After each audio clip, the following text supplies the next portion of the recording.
안녕하세요. 김성길 목사와 함께하는 GTS 말씀 묵상 시간입니다. 오늘은 이제 제1권 둘째 주간 두 번째 강의를 출발을 하도록 하겠습니다.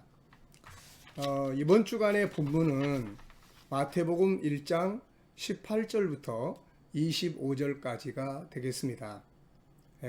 어제는 전체적으로 이 마태복음 1장 18절부터 25절까지를 우리가 내용을 이제 그려봤습니다.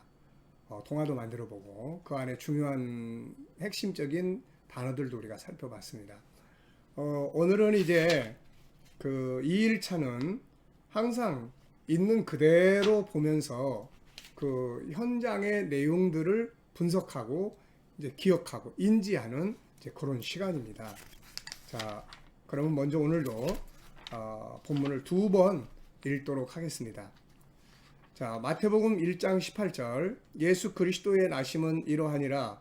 그의 어머니 마리아가 요셉과 약혼하고 동거하기 전에 성령으로 잉태된 것이 나타났더니 그의 남편 요셉은 의로운 사람이라 그를 드러내지 아니하고 가만히 끊고자 하여 이 일을 생각할 때에 주의 사자가 현몽하여 이르되 다윗의 자손 요셉아 내 아내 마리아 데려오기를 무서워하지 말라. 그에게 잉태된 자는 성령으로 된 것이라. 아들을 낳으리니 이름을 예수라 하라. 이는 그가 자기 백성을 그들의 죄에서 구원할 자심이라 하니라.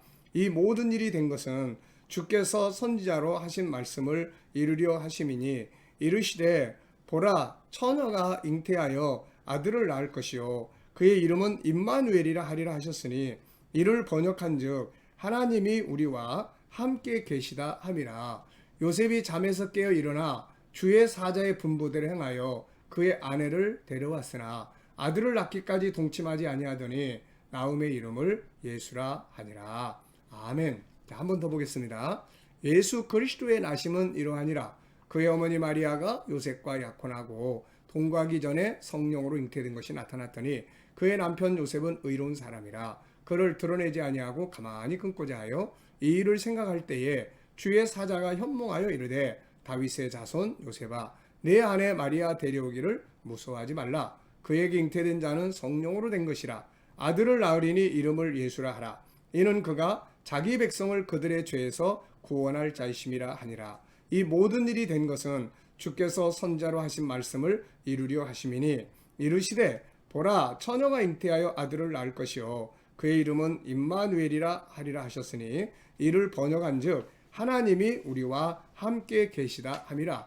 요셉이 잠에서 깨어 일어나 주의 사자의 분부대로 행하여 그의 아내를 데려왔으나 아들을 낳기까지 동침하지 아니하더니 나음의 이름을 예수라 하니라. 아멘.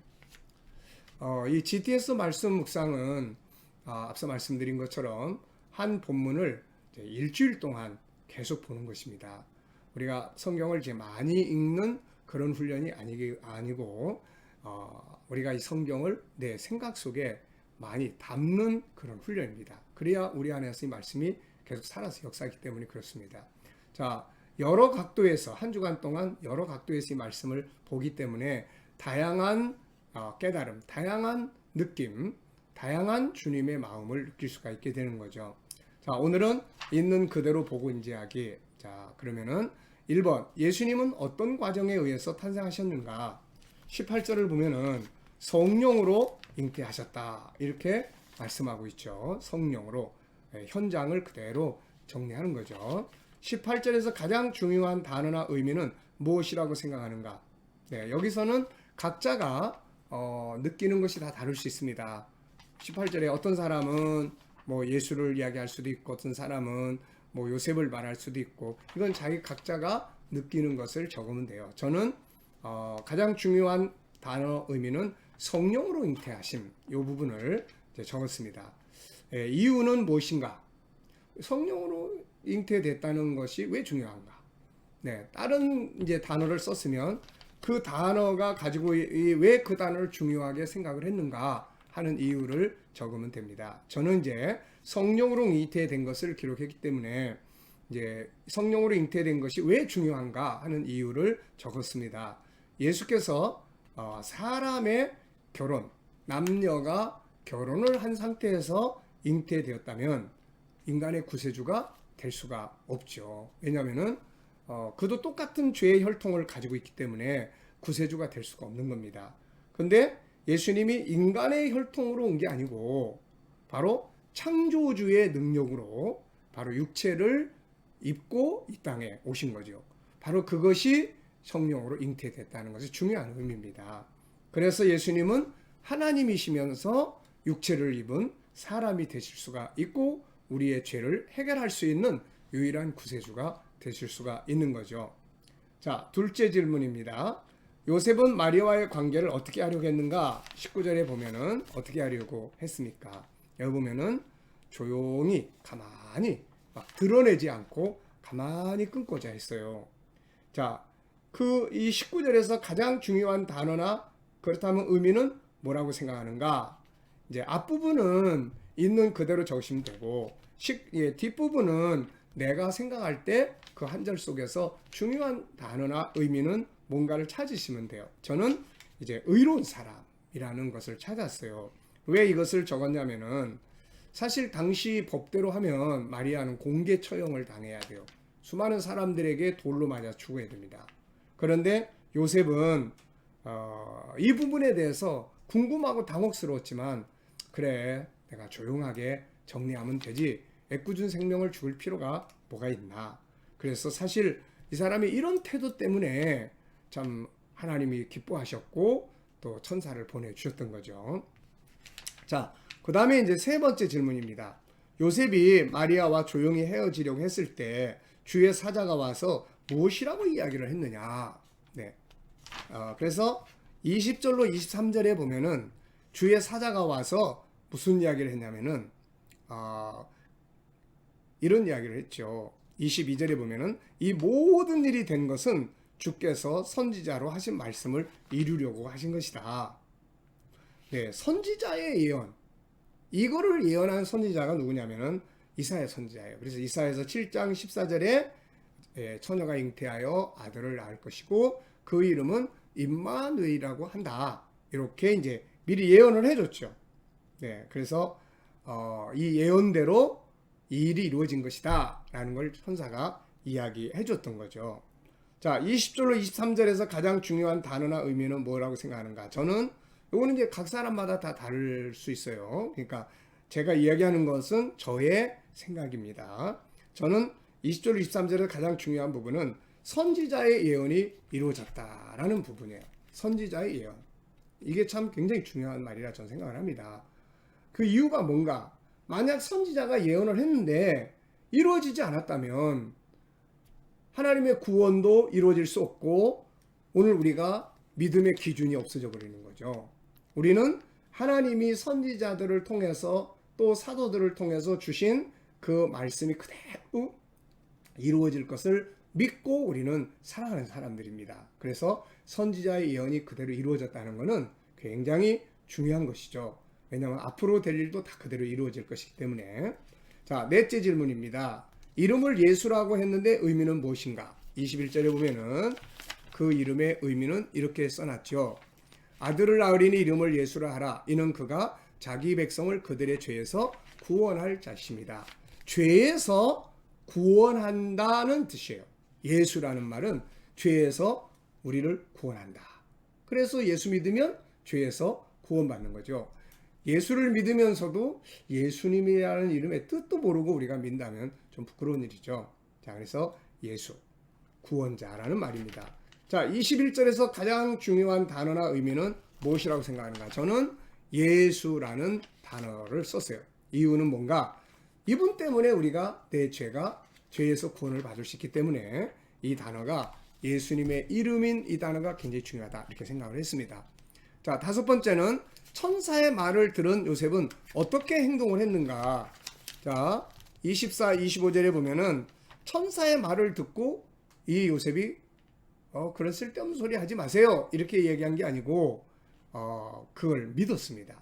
그리고 주의 사자의 분부대로 행했어요. 아내를 데려왔지만 아들을 낳을 때까지는 이제 동침하지 않고 순수한 하나님의 아들 예수 그리스도가 탄생하도록 이렇게 했던 거죠.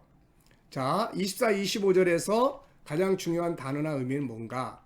아들을 낳기까지 동침하지 않았다. 네, 참 중요한 말입니다. 이것은 요셉은 참 신실한 사람이에요. 그래서 처음에도 마리아를 조용히 끝내려고 했지만 하면서 또 천사의 말을 들었을 때는 아멘, 맞아. 그걸 믿었어요. 그리고 믿었다면 그래, 그러면 하나님의 아들이 태어날 때까지는 내가 마리아와 동침하지 않겠다라고 생각을 했던 거죠. 그래서 정말 순수하게 이렇게 하나님의 아들이 예수 그리스도가 태어나도록 이렇게 헌신을 했던 것이죠. 자, 6번. 오늘 내용 중에서 가장 중요한 내용은 무엇이며 이유는 뭔가? 자, 예수께서 성령으로 잉태하셨다는 것, 그리고 이것이 바로 구세주의 확실한 증거라는 것을 가장 중요하게 저는 생각을 했습니다. 7번째, 오늘 본문에서 느끼는 하나님의 마음은 무엇인가?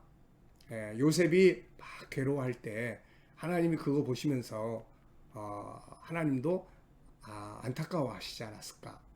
요셉이 자기가 사랑하는 아내가 임신을 했는데 고민할 때 그 모습을 보시는 하나님, 그래서 하나님께서 천사를 보내서 요셉에게 그 내용을 설명해 주시는 것을 보면 아버지의 마음이 바로 이런 마음이다 하는 것을 볼 수가 있습니다. 자, 질문 2개 이상 만들어 보기. 이 본문에서 질문을 2개 이상 이렇게 만들어 보는 거예요. 자, 질문을 많이 만들 수 있어야 합니다. 우리 아이들도 질문을 많이 만들 수 있어야 돼요. 그래서 질문이 많이 만들어질 때 창의력, 생각이 발전하게 되고, 우리 또 연세 드신 분들은 이 뇌의 세포, 생각의 세포 조직들이 계속 활성화되게 되는 것이죠. 질문 꼭 많이 만들어 보시기 바랍니다. 저는 3가지 질문을 썼어요. 첫째, 요셉이 마리아를 당시 법대로 죽게 했다면 어떻게 되었을까? 만약에 요셉이 당시 법대로 했다면 예수 그리스도의 탄생도 없게 되는 거죠, 이게. 자, 둘째, 하나님이 요셉에게 알려주시지 않았다면 어떻게 되었을까? 하나님이 요셉에게 알려주지 않았다면, 천사를 보내서 이 사건이 어떻게 됐을까? 그럼 요셉이 마리아와 헤어지게 되는 거죠. 하나님의 뜻 때문에 가정이 파괴되는 거, 하나님 이런 거 원하시지 않습니다. 셋째는 요셉이 듣고도 무슨 그런 쓸데없는 소리야, 헛꿈이야, 그리고 거절했다면 이것도 또 아주 보통 일이 아닌데 잘 이렇게 순종을 해서 아름답게 된 거죠. 자, 그러면 이제 오늘 우리가 이 말씀을 중심으로 우리가 함께 기도하면서 오늘도 우리가 성령 안에서 살아가고 또 하나님의 언약의 말씀을 기억하면서 살아가고 이런 삶을 통해서 복된 날 되시기 바랍니다. 그러면 이제 우리 함께 기도하도록 하겠습니다. 아버지 하나님, 예수님께서 성령으로 잉태하신 것은 참으로 감사합니다. 우리의 온전한 구세주이심을 보여주신 사건이기 때문입니다. 아버지, 오늘도 우리도 성령의 감동으로 하루를 살게 하여 주옵소서. 우리 고집이나 내 생각이 아닌 성령의 감동으로 우리가 오늘 하루를 승리하게 하여 주옵소서. 아버지, 오늘도 우리의 자녀들, 우리의 친척들, 구원받아야 될 친구, 이웃들 주여 다 돌아오게 하여 주시고 세계 곳곳에 흩어져 있는 선교사님들 붙들어 주시고 승리하게 하여 주옵소서. 아버지, 오늘 우리 나라와 민족 바르게 인도해 주시고 또 북한 땅에 있는 성도들도 기억해 주시옵소서. 우리 성도들 이 말씀 묵상과 함께 하루를 또 살아갈 때 은혜 베풀어 주시고 저희들이 문제는 해결해 주시고 때를 따라 돕는 능력으로 같이 해 주시옵소서. 감사하며 예수님의 이름으로 기도하옵나이다. 아멘.